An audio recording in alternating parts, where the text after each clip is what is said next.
তখন ঘড়ির কাঁটায় রাত 2:17। পূর্ব চীন সাগরের অন্ধকারে হঠাৎ রাডারে ধরা পড়ে একটি অজানা যুদ্ধজাহাজ। মাত্র কয়েক মিনিটের মধ্যে জাপানের সামরিক ঘাঁটিতে বেজে ওঠে জরুরি সতর্ক সংকেত। ফাইটার জেট প্রস্তুত হয় উড্ডয়নের জন্য। অন্যদিকে চীনের যুদ্ধজাহাজ ধীরে ধীরে এগিয়ে আসছে বিতর্কিত সমুদ্রসীমার দিকে। দুই দেশের সেনাবাহিনী মুখোমুখি। মাত্র একটি ভুল গুলি, একটি ভুল সিদ্ধান্ত, আর তাতেই শুরু হতে পারে এমন যুদ্ধ যা পুরো পৃথিবীকে বদলে দিতে পারে। কারণ এটি শুধু চীন বনাম জাপানের সংঘাত নয়, এর পেছনে রয়েছে তাইওয়ান, আমেরিকা, বিশ্ব অর্থনীতি এবং ক্ষমতার ভয়ঙ্কর খেলা। আজকের এই ভিডিওতে আমরা জানব কেন পূর্ব চীন সাগরের কয়েকটি ছোট দ্বীপ বিশ্বের সবচেয়ে বিপজ্জনক সংঘাতের কেন্দ্রে পরিণত হয়েছে। ভিডিওর শেষ পর্যন্ত থাকুন, কারণ আজ আপনি জানতে পারবেন কেন চীন প্রতিদিন আরও আক্রমণাত্মক হয়ে উঠছে, কেন জাপান দ্বিতীয় বিশ্বযুদ্ধের পর সবচেয়ে বড় সামরিক বাজেট ঘোষণা করেছে, কেন আমেরিকা এই অঞ্চলে যুদ্ধজাহাজ পাঠাচ্ছে, এবং সবচেয়ে ভয়ঙ্কর বিষয়, বিশেষজ্ঞরা কেন বলছেন আগামী 5 বছরের মধ্যে এশিয়ায় বড় যুদ্ধের সম্ভাবনা আগের যে কোনো সময়ের চেয়ে বেশি।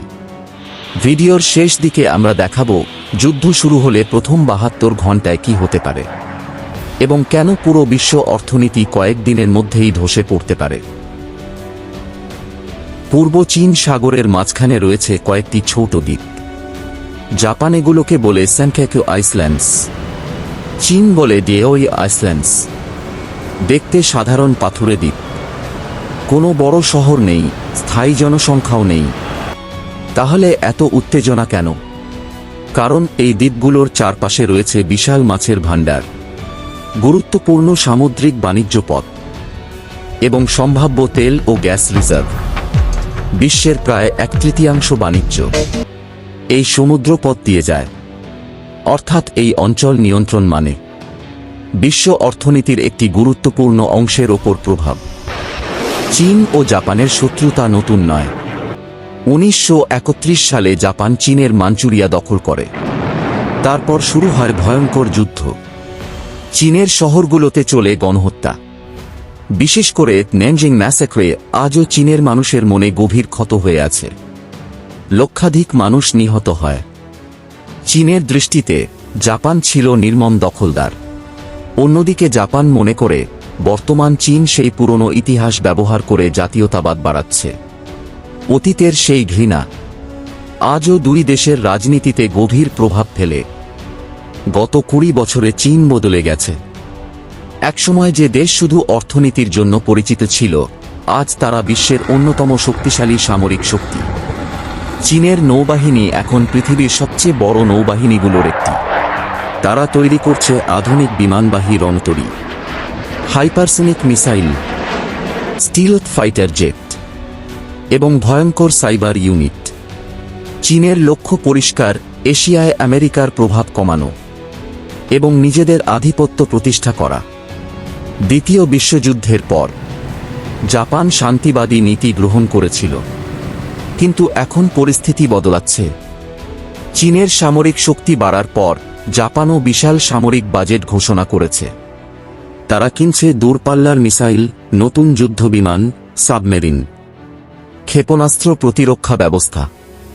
বিশেষজ্ঞরা বলছেন জাপান বুঝতে পারছে ভবিষ্যতের এশিয়া অনেক বেশি বিপজ্জনক হতে যাচ্ছে। এই সংঘাতের সবচেয়ে গুরুত্বপূর্ণ অংশ হল তাইওয়ান।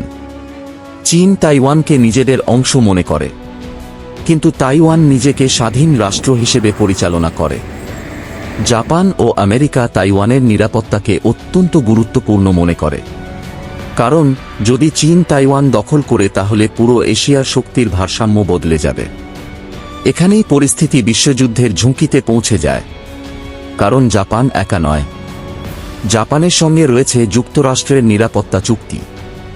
অর্থাৎ জাপানের ওপর আক্রমণ হলে আমেরিকাও যুদ্ধে জড়িয়ে পড়তে পারে। এ কারণে আমেরিকা নিয়মিত এই অঞ্চলে বিমানবাহী রণতরী পাঠায়।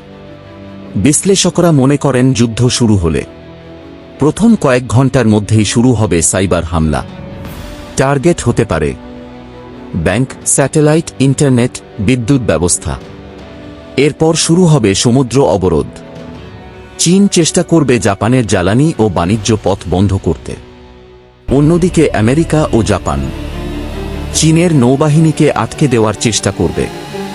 যদি যুদ্ধ দীর্ঘ হয় তাহলে পুরো বিশ্বের অর্থনীতি ভয়াবহ সংকটে পড়বে, কারণ বিশ্বের অধিকাংশ ইলেকট্রনিক্স, সেমিকন্ডাক্টর ও প্রযুক্তি শিল্প এই অঞ্চলের ওপর নির্ভরশীল। মোবাইল, গাড়ি, কম্পিউটার সবকিছুর দাম বেড়ে যেতে পারে।